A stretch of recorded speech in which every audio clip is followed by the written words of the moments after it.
নমস্কার, দেখছেন কলকাতা টিভি, সঙ্গে রয়েছে আমি স্বর্ণালী। শুরু করছি জেলার সারাদিন। আরজিকর কাণ্ডে অভিযুক্ত সঞ্জয়ের পলিগ্রাফ টেস্টে আদালতের অনুমতি। এবার অভিযুক্তের অনুমতি মিললেও টেস্ট করাবে সিবিআই। এক নজরে দেখে নেওয়া যাক কি এই পলিগ্রাফ টেস্ট।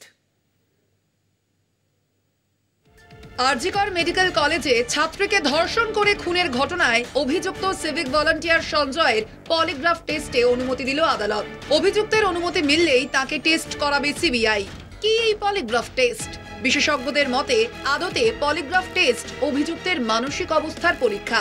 অভিযুক্ত সত্যি না মিথ্যা বলছে তাই পরীক্ষার মাধ্যমে জানতে পারা যায়। একই রকম ভাবে লাই ডিটেক্টর এবং সাইকো অ্যানালিসিস টেস্টেও এই তথ্য ধরা পড়ে। কোন কোন প্রক্রিয়ায় পলিগ্রাফ টেস্ট? পালস রেট দেখা হয়, কারণ মানসিক চাপ থাকলে মানুষের পালস রেট বাড়ে। একই সঙ্গে মানসিক চাপে বাড়তে পারে হার্টবিটও। ফলে এই টেস্টে হৃদস্পন্দনও মাপা হয়। পরীক্ষা করা হয় দেহের তাপমাত্রা, কারণ মিথ্যা বললে অনেক সময় দেহের উত্তাপ বাড়তে পারে। সব টেস্টেই গ্রাফের ব্যবহার করা হয়। তবে বিশেষজ্ঞরা জানাচ্ছেন মূলত প্রথম পর্বে প্রশ্নোত্তরেই পরীক্ষা হয়।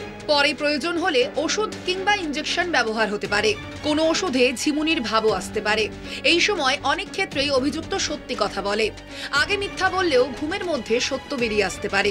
সেক্ষেত্রে গ্রাফের মাধ্যমে বোঝার চেষ্টা করা হয় অভিযুক্ত সত্যি বলছে না মিথ্যা। তবে পলিগ্রাফ টেস্টে একান্ত প্রয়োজন হয় অভিযুক্তের সম্মতি। তবে পলিগ্রাফ টেস্ট ফুল প্রুফ নয় বলেই মনে করেন অনেক বিশেষজ্ঞ। সেক্ষেত্রে মনোরোগ বিশেষজ্ঞরা এই পরীক্ষায় আপত্তিও তোলেন। কলকাতা টিভি।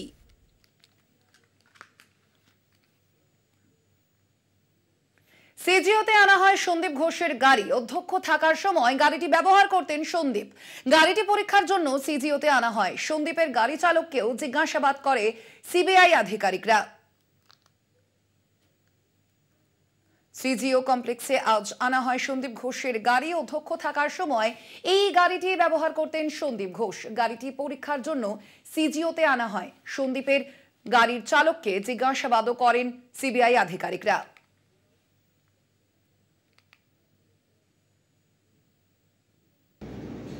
আমি 2020-তে 2000 সাল থেকে এই সালে গাড়ি চালাই। আচ্ছা, সন্দীপ বাবু সম্পর্কে আর না, আমার কাছে কিছু নেই। ঘটনা দিন আপনি ডিউটিতে ছিলেন? হ্যাঁ, যেদিনকার ঘটনা ঘটে সেদিন আপনি ডিউটিতে ছিলেন? হ্যাঁ ছিলাম। কিছু জানতেন? না, সন্দীপ বাবু কোনো নির্দেশ দিয়েছিল? सीबीआई गाड़ी में क्या देखा? सीबीआई का ऑफिसर सीबीआई बोल नहीं सकता, हम तो नहीं, क्या बोला? गाड़ी देखेगा, चेक करेगा? हाँ, गाड़ी चेक करेगा। अच्छा, फिर क्या अब क्या क्या दिखाएं गाड़ी में? गाड़ी खुल गया, वो लोग देख गया बस। अच्छा, और किसी और आपको क्या बुलाया गया सीबीआई दफ्तर में आज? क्या कब बुलाया गया था? मतलब कल फोन है? आज बुलाया, हम 700 में मैडम के लेके आया था। अच्छा, कौन सा मैडम? अभी जो प्रिंसिपल है, कहाँ का? नया का, कहाँ का? सरलेक नहीं, कहाँ का प्रिंसिपल है अभी? कहाँ का? आरजीकर का? आरजीकर का। अच्छा, तो प्रिंसिपल के लेके आए। শুভেন্দুর বিস্ফোরক অভিযোগ, সব নথি নষ্ট করে দিয়েছে সন্দীপ ঘোষ। সিসিটিভি ফুটেজ মুছে ফেলেছে, ছিঁড়ে ফেলেছে রোস্টারও। এমনটাই অভিযোগ করেছেন রাজ্যের বিরোধী দলনেতা শুভেন্দু অধিকারী। আরজিকরের প্রাক্তন অধ্যক্ষ সন্দীপ ঘোষ তিনি সব নথি নষ্ট করে দিয়েছেন বলে অভিযোগ করেছে রাজ্যের বিরোধী দলনেতা শুভেন্দু অধিকারী। তার পাশাপাশি সিসিটিভি ফুটেজ তাও মুছে ফেলেছেন সন্দীপ ঘোষ, ছিঁড়ে ফেলেছে রোস্টার। অভিযোগ শুভেন্দু অধিকারীর। আরজিকর কাণ্ডে এখনো পর্যন্ত জিজ্ঞাসাবাদ করা হচ্ছে বারংবার। আমরা দেখতে পাচ্ছি আজ ষষ্ঠ দিনে যে জিজ্ঞাসাবাদ প্রক্রিয়া, সিবিআই এর আধিকারিকরা সন্দীপ ঘোষকে জিজ্ঞাসাবাদ চালাচ্ছেন এবং এরই মাঝে বিস্ফোরক অভিযোগ রাজ্যের বিরোধী দলনেতা শুভেন্দু অধিকারী। সব নথি নষ্ট করে দিয়েছে আরজিকরের প্রাক্তন অধ্যক্ষ সন্দীপ ঘোষ। সিসিটিভি ফুটেজও মুছে ফেলেছে সন্দীপ, ছিঁড়ে ফেলেছে রোস্টার। এমনই অভিযোগ করেছেন রাজ্যের বিরোধী দলনেতা শুভেন্দু অধিকারী।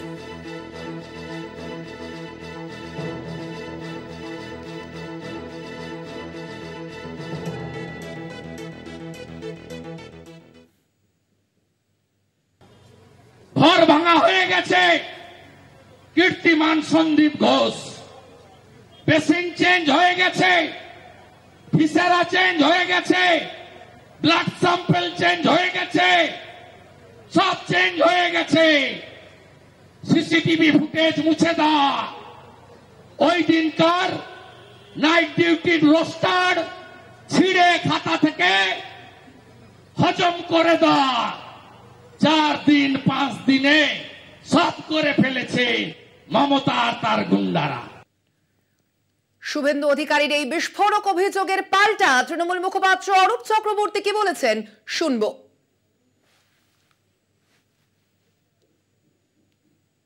সিবিআই এর ডিরেক্টর পদে নিয়োগ করা হোক। ও বিরোধী দলনেতা, কেন্দ্রের স্বরাষ্ট্র মন্ত্রকের সাথে যোগাযোগ আছে, ও চিঠি লিখুক যে সিবিআই যদি তদন্ত করতে না পারে তাহলে ওকে সিবিআই এর ডিরেক্টর করে দিতে, এবং আলটিমেটলি তদন্তের মাধ্যমে যেন শুভেন্দুকে মুখ্যমন্ত্রী ঘোষণা করা হয়, কারণ রাজনৈতিকভাবে তো শুভেন্দু মুখ্যমন্ত্রী হতে পাবে না।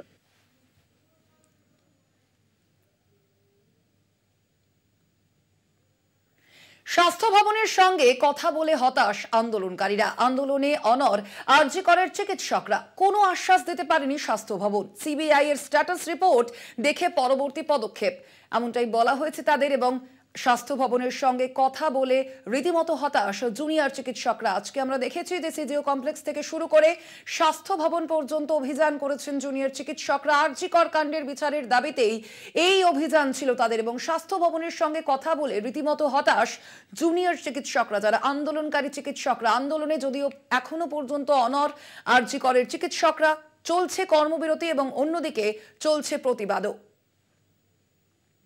আন্দোলনে অনড় আরজিকারের চিকিৎসকরা আজ সিজিও কমপ্লেক্স থেকে স্বাস্থ্য ভবনে অভিযান চালান আন্দোলনকারী চিকিৎসকরা।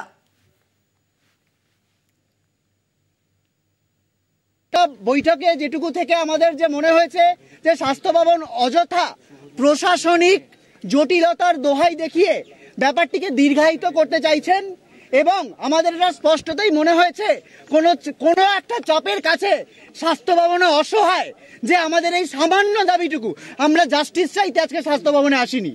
আমরা চেয়েছিলাম যে আমাদের যে সামান্য দাবি ছিল যে এই যে পদগুলোতে যে লোকগুলো ছিলেন তাদের যাতে প্রশাসনিক ব্যর্থতার দায় স্বাস্থ্য ভবন স্বীকার করুক, এবং তাদের যাতে আর কোনোভাবেই কোনোদিন প্রশাসনিক পদে না রাখা হয়। কিন্তু আমাদের মনে হয়েছে আমাদের এই সামান্য দাবি আমরা এতক্ষণ অপেক্ষা করার পরেও তারা মেনে নিতে পারলেন না। ওনারা ভার্বাল অ্যাসিওরেন্স দিয়েছেন যে দেখব, কিন্তু আমাদের মনে হয়েছে যে স্বাস্থ্য ভবন কোনো একটাভাবে অসহায়। তো আজকে আমরা স্বাস্থ্য ভবনের সাথে এই বৈঠকে অত্যন্ত হতাশ, এবং আমরা বারবার জানাতে চাইছি আমাদের ন্যায় বিচারের যে আন্দোলন, সেই আন্দোলন কিন্তু আমরা একইভাবে চালিয়ে যাব।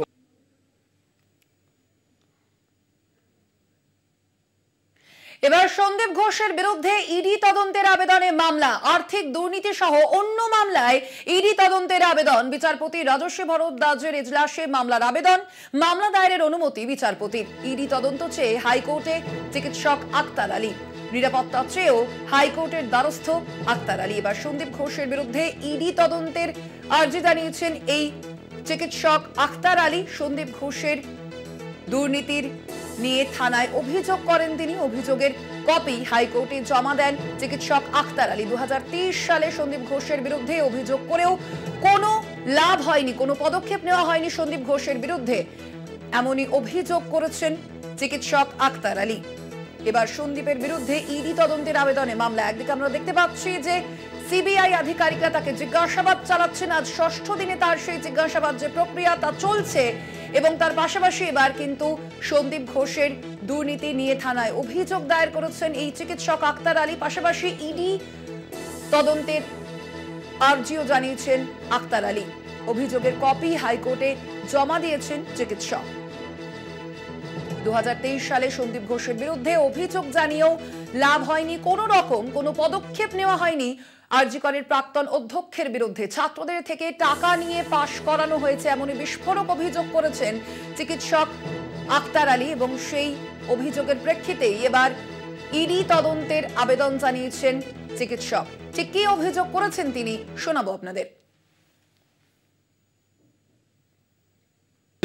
ভিজিলেন্স কমিশন অ্যান্টি কারাপশনে রিটেন কমপ্লেন জমা করেছিল, কিন্তু সেটার বিরুদ্ধে কোনো অ্যাকশন হয়নি। তারপরে কালকে আমি একটা ক্রিমিনাল কেস করার জন্যে এফআইআর মা তারা ট্রেডার ডক্টর সন্দীপ ঘোষ আরও যারা আছেন ওনার যে এলিগেশন, শুধু ফাইন্যান্সিয়াল না, অনেকগুলো ওনার স্ক্যাম আছে, বায়োমেডিক্যাল স্ক্যাম থেকে নিয়ে ডেড বডি স্ক্যাম থেকে নিয়ে ওনার যা আছে সব জিনিসকে আমি এবার নজরে আনতে চাইছি। এটার জন্যে আজকে আমাকে হাইকোর্টে আসতে হলো, এবং হাইকোর্টে আমি কেসটাকে ফাইল করলাম, এবং আমি এক্সপেক্ট করছি কি জাস্টিসভাবে রায় হবে। এবং আমি কেন্দ্রীয় কমিটি, আমি ইডি সিবিআই তাদের ইন্টারভেনশন চাইছি, যাদের এই র্যাকেটের সঙ্গে যারা জড়িত তাদেরকে এক্সপোজ করা হোক এবং আমি বাংলাকে সুরক্ষিত এদের থেকে মুক্তি করার জন্য এই আমার যুদ্ধটা আজকে শুরু করলাম। এই মামলার পরে আপনার উপরে কোনো রকম হামলা হতে পারে বলে আশঙ্কা করছেন? বিভিন্ন রকম হুমকি আসছে, আমার প্রাণের ভয় হচ্ছে, সেটাও আমি অনারেবল কোর্টের কাছে অ্যাপিল করব যে আমাকে যাতে একটু সুরক্ষা আমাকে ইনশিওর করা। কোন কোন ধরনের দুর্নীতি হয় এই সন্দীপ ঘোষ জামানায়? দেখুন, এক এক করে 1 by 1 বলতে হবে। আমি অনেক কিছু জানিয়েছি, তাও আমি রিপিট করছি। ফার্স্ট অফ অল, সব থেকে আগে উনি ছাত্রদের কাছ থেকে পয়সা নিয়ে ফেল করাতেন এবং উনি ছাত্রদের সঙ্গে দুর্ব্যবহার করতেন। ওনার কতগুলো পেটুয়া ছাত্র ছিল যারা অন্য ছাত্রদের উপরে টর্চার করত, তাদের মার ধর করা, পয়সা কালেকশন করা। এটার বিরুদ্ধে ছাত্ররা 1 মাসের উপরে আন্দোলন করেছে। ছাত্ররা কুকুরের মতন ওনাকে তাড়া করেছিল, তখনও কিন্তু গভর্নমেন্টের কোনো অ্যাকশন নেয়নি ওনার বিরুদ্ধে। উনি আবার চেয়ারে বসে গেলেন। তারপরে উনি বায়োমেডিক্যাল স্ক্যাম, বায়োমেডিক্যাল বেস, যেটা syringe use, saline bottle, rubber gloves, hand gloves, এগুলো ইউজ, সেটাকে চ্যানেলাইজ করে কিছু বাংলাদেশি সিটিজেন এটাকে নিয়ে যাচ্ছিল এবং ওখানে গিয়ে রিসাইকেল করছিল। এছাড়া ডেড বডি স্ক্যাম আছে। উনি ডেড বডিগুলো ওয়ার্কশপের জন্য দিয়ে দিতেন, বিক্রি করে দিতেন। আনক্লেম বডি, পিএম বডি, এটা নিয়ে কমপ্লেন হয়েছিল, ন্যাশনাল হিউম্যান রাইট কমিশন থেকে তদন্ত করেছিল, কোর্টে পিআইএলও হয়েছিল। কিন্তু তখন আর কি বলবো, উনি সব জায়গায় তো মানে এত ইনফ্লুয়েন্সিয়াল যে উনি পার পেয়ে যাচ্ছেন এবং ওনার বিরুদ্ধে কখনো কোথাও কোনো অ্যাকশন হয়নি। ইভেন আমি 2 দিন আগে অবধি জানি, আজ অবধি ওনার এগেনস্টে স্বাস্থ্য দপ্তর কমপ্লেন করেনি, কোনো ইনকোয়ারি করেনি। পরশু দিন একটা সিট কমিটি গঠন হয়েছে, কালকে আমাকে ডাকা হয়েছিল, আমি ইনকোয়ারিতে কোঅপারেট করেছি এবং আমি শুনলাম গতকাল ফার্স্ট এফআইআর গভর্নমেন্ট ওনার বিরুদ্ধে করেছে।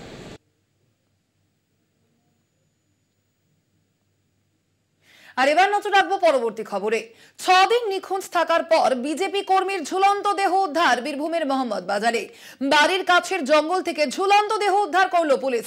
খুন করে দেহ ঝুলিয়ে দেওয়া হয়েছে বলে অভিযোগ পরিবারের। সিবিআই তদন্তের দাবি করা হয়েছে পরিবারের পক্ষ থেকে।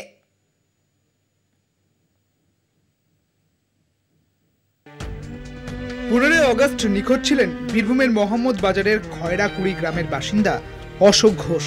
বুধবার বাড়ির কাছে বুড়াবাঁধ জঙ্গল থেকে উদ্ধার হয়েছে অশোকের ঝুলন্ত দেহ। পাশেই পড়েছিল তাঁর বাইক। অশোককে খুন করে ঝুলিয়ে দেওয়া হয়েছে বলে অভিযোগ তাঁর পরিবারের। 15 আগস্ট থেকে নিখোঁজ ছিল। থানাতে জানানো, থানাতে মিসিং ডায়েরি করা হয়েছিল। কি বলেছিলেন পুলিশে বলেছিল যে হ্যাঁ খোঁজা চলছে, তদন্ত চলছে, আমাদের ছেলে বাড়ি ফিরে আসবে, হয়তো কোথাও পালিয়ে গিয়েছে। যতবার গিয়েছে এই কথাই। আপনাদের কি দাবি রয়েছে? আমাদের দাবি রয়েছে যে এটাকে খুন করা হয়েছে মনে হচ্ছে, তদন্ত করা হোক। পেশায় গাড়ির খালাসি ছিলেন অশোক। তিনি এলাকার সক্রিয় বিজেপি কর্মী বলে পরিচিত ছিলেন বলে দাবি বিজেপির। যদিও তৃণমূলের দাবি, গত পঞ্চায়েত ভোটে তৃণমূলের হয়ে ভোট প্রচারে দেখা মিলেছিল অশোকের। মৃত্যু নিয়ে রাজনীতি করা বিজেপির অভ্যেস বলে কটাক্ষ জেলা তৃণমূলের। আমরা চাইছি সিবিআই তদন্ত করা হোক, আর উচ্চস্থলে যারা অফিসার আছে তারা এখানে তদন্ত করবে। এটা পশ্চিমবঙ্গে যেভাবে এই খুন, সন্ত্রাস, হিংসাত্মক রাজনীতি যেভাবে চলছে, তাতে এর মাত্রা দিন দিন বাড়ছে। আমরা জানি যে বীরভূম একটা বারুদের স্তূপের উপর দাঁড়িয়ে আছে। আজ গোটা পশ্চিমবঙ্গ আজকে আমরা দেখতে পাচ্ছি যে নিরাপত্তাহীনতায় ভুগছে।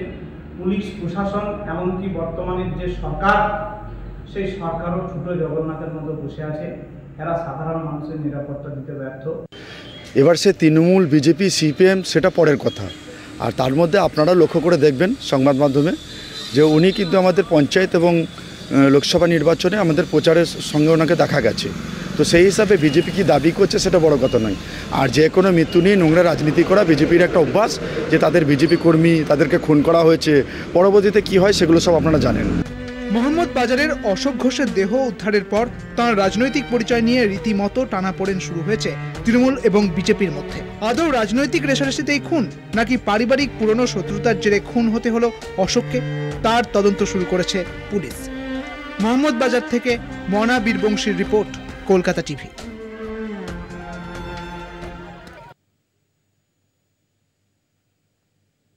জেলার সারাদিনে এখন সময় একটা ছোট্ট বিরতির। ফিরছি বিরতির পর আরো খবর নিয়ে, সঙ্গে থাকুন। জেলা সারাদিন নিয়ে ফিরে এলাম বিরতির পর। ডুয়ার্সে মরাঘাট রেঞ্জের জঙ্গলে অজগর সাপের উপর নির্মম অত্যাচার, ভিডিও ভাইরাল সামাজিক মাধ্যমে। অজগর সাপকে ধারালো অস্ত্র দিয়ে এলো পাথারি কোপানো হয়, টেনে হিঁচড়ে ঘোরানো হয় এক প্রান্ত থেকে আরেক প্রান্তে। বন্যপ্রাণী আইনের শিডিউল 1-এ থাকা অজগর সাপকে নির্যাতনের সেই ভিডিও সামাজিক মাধ্যমে ভাইরাল হয়। কথা বলবো, ফোন লাইনে রয়েছেন প্রতিনিধি শুভজিৎ দেবনাথ। শুভজিৎ, ঠিক কি কারণে এই ঘটনা, এখনো পর্যন্ত কি খবর রয়েছে? এর বিরুদ্ধে কি বন দপ্তরের পক্ষ থেকে কোনো ব্যবস্থা নেওয়া হয়েছে যারা এই কাণ্ডের সঙ্গে জড়িত? দেখো স্বর্ণালী, বন দপ্তরের তরফে এখনো পর্যন্ত কোনো প্রকার পদক্ষেপ নিতে দেখা যায়নি। তবে ভাইরাল ভিডিওতে দেখা যাচ্ছে কিন্তু অজগর সাপকে ধারালো অস্ত্র দিয়ে এলোপাথারি কোপানো হচ্ছে এবং টেনে হিচড়ে ঘোরানো হচ্ছে এক প্রান্ত থেকে অপর প্রান্তে। বন্যপ্রাণী আইনের শিডিউল 1-এ থাকা এই অজগর সাপ নির্যাতনের সেই ভিডিও কিন্তু এখন সামাজিক মাধ্যমে ভাইরাল। আর যা দেখে কিন্তু রীতিমতো ক্ষুব্ধ পরিবেশ প্রেমীরা। ধূপগুড়ি মহকুমার বানাহাট ব্লকের দুরামারি এলাকার পুকুরের মধ্যে এই রক পাইথনটিকে পাওয়া যায়। পাশেই রয়েছে মোড়াঘাট রেঞ্জ। মনে করা হচ্ছে যে সেখান থেকেই এই অজগরটি সাপটি পুকুরে চলে আসে। স্বর্ণালী, ধন্যবাদ তোমায়। আমরা কথা বলছিলাম, ফোন লাইনে ছিলেন প্রতিনিধি শুভজিৎ দেবনাথ।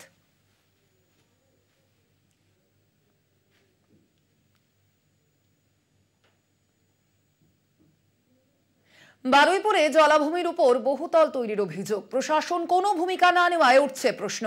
বহুতল যারা নির্মাণ করছে তাদের দাবি পঞ্চায়েতের অনুমতি নিয়ে নির্মাণ, যদিও অনুমতি দেওয়ার কথা অস্বীকার পঞ্চায়েতের।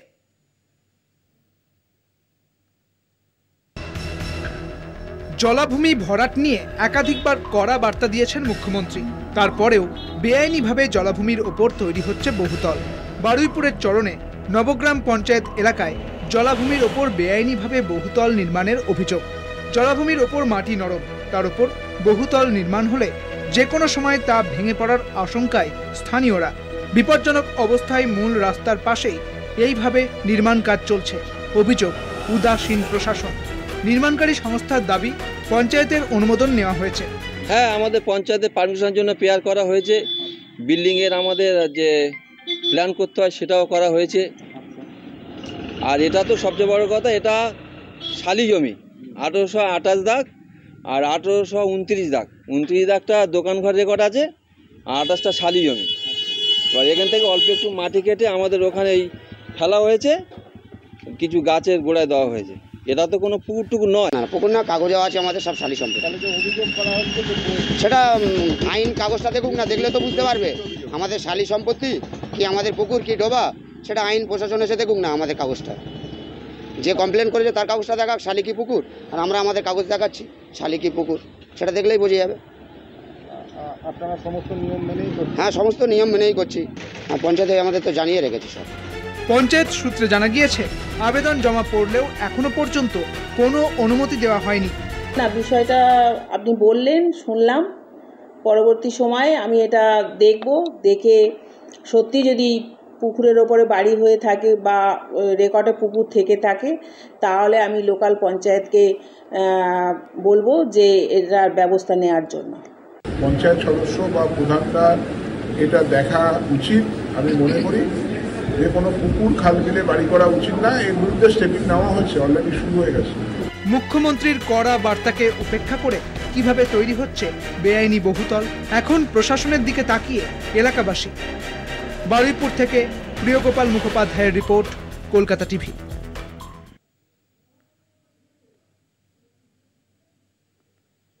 জেলার সারাদিন আজ এ পর্যন্তই। দেখতে থাকুন কলকাতা টিভি, রাত দিন 7 দিন।